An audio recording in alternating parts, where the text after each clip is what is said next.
শাহরুখ খানের পুত্র যখন অধিকাংশ তারকা সন্তানদের মতো অভিনয়ে না গিয়ে পরিচালনার রাস্তায় পা বাড়িয়েছিলেন, তখন থেকেই কৌতূহল বেড়েছিল ফিল্ম ইন্ডাস্ট্রিতে। আর এবার তার প্রথম সিরিজ দ্য ব্যাডস অফ বলিউড ঝড় তুলেছে প্রশংসার।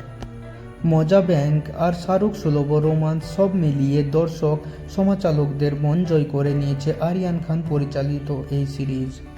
বলিউডে পা রেখেই আরিয়ানের এই সাফল্য উচ্ছ্বসিত প্রসেনজিৎ চট্টোপাধ্যায়। শাহরুখ খানের সম্প্রতি এক সাক্ষাৎকারে আরিয়ানকে নিয়ে মুখ খুললেন তিনি।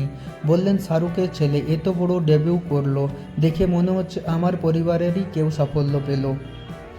এই মুহূর্তে মনে পড়ছে যখন সুনীলের ছেলে আহান শেট্টি ডেবিউ করেছিল।